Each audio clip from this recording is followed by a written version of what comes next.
Jobs that involve lifting nearly always involve some risk because lifting stores up energy in the load. If something goes wrong with the lift and the load falls, that energy is released with potentially devastating results.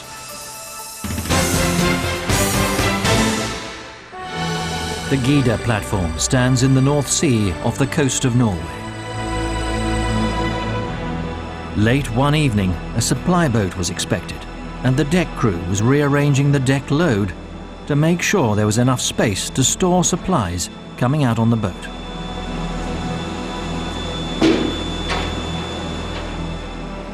During the night, the supply boat successfully unloaded. When the day shift came on, the new crane driver decided they could tidy up the deck a little, as more space was now available. He saw that there was a few things on deck that wasn't according to the expected standard. He saw a couple of containers in a place they shouldn't be, and he also saw the two chemical pods being stacked on top of each other. The team felt it would be safer to put these pods side by side. Ola, we're going to hook the crane onto the top chemical pod, and he decided to climb the integrated ladder.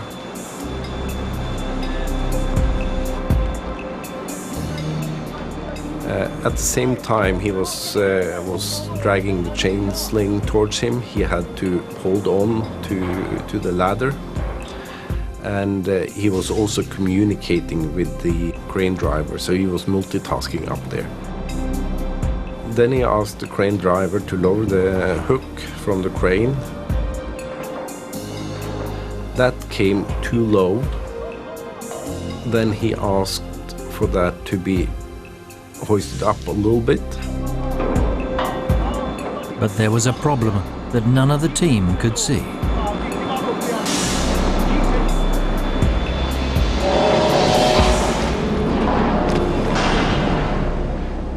Ola was crushed between the container and the frame of the tank. Nobody had realized that the hook was snagging the frame. It lifted the side of the pod, disengaging the stacking lugs on that side. After it hit the nearby container, it turned a quarter turn and landed on the deck. Ola fell down and was lying beside the tank. He was not trapped under the tank. The flagman, he was there immediately. The crane driver saw it in his camera that a terrible accident had happened, so he called for the nurse. As I went towards the place where the accident happened, I used my eyes and I was thinking what can have happened. And my first thought was that it was that Ola had fallen down and injured his head because his head was full of blood.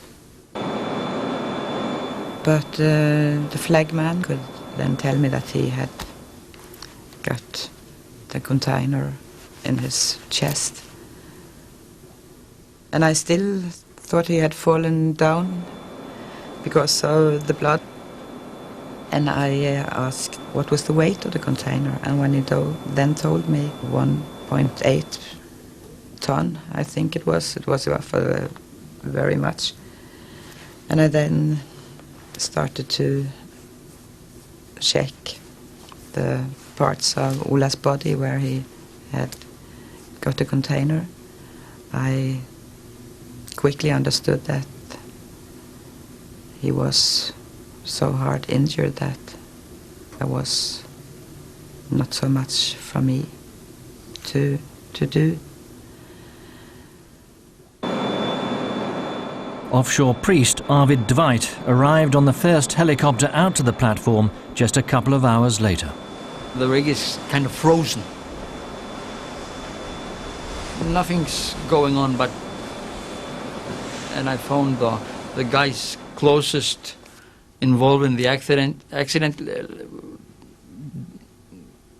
they were broke down, totally broke down. They were having a very bad time. When I came into the OIM office where they were sitting, the crane operator screamed to me, "Oh, Bodil, I've killed the man. Yeah. And then one of the flagmen said, "Oh, we have killed the man." They were a good team. And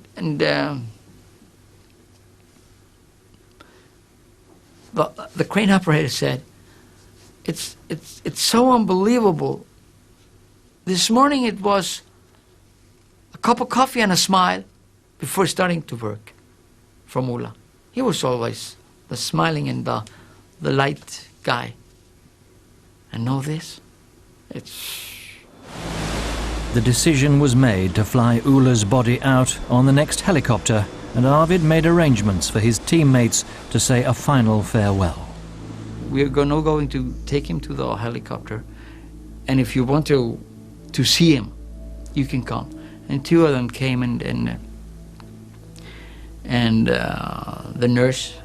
Together we helped them to take a proper farewell, and then the door to the helicopter deck was opened. This is a terrible noise, and you were kind of torn apart again from the kind of quiet farewell, and so we were in the tragedy.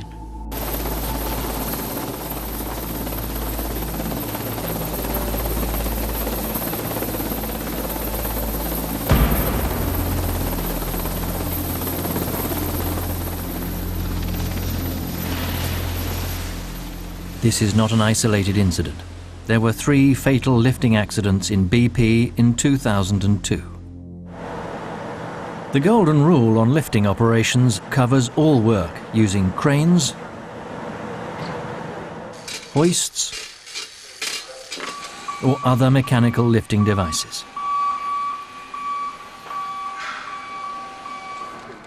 Work must not begin unless a competent person has assessed the lift and determined the lift method and the equipment to be used. Operators of powered lifting devices must have been trained and certified for that equipment. Rigging of the load has to be carried out by a competent person. Lifting devices and equipment must have been certified for use within the last 12 months. The load must not exceed dynamic and/or static capacities of the lifting equipment.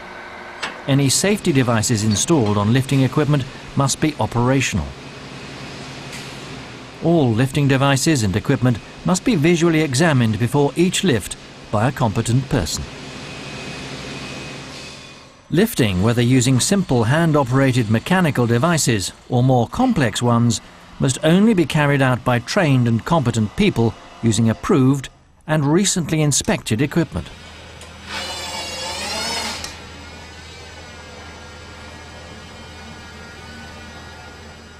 The area underneath or potentially affected by the lift must be kept under control and clear of unnecessary people or equipment. On the Gida platform, they'd been very proud of their safety record until Ola's tragic death. It was a terrible shock for them. It shows how easily small errors can combine to create a major accident. As a result of the investigation, managers have tightened up the rules on container stacking, on the hooking of loads, and now only the flagman or banksman can communicate with the crane driver. They've improved the way they assess and plan lifts and are encouraged to help each other to work safely. Most importantly, everyone knows, if it's unsafe, stop work.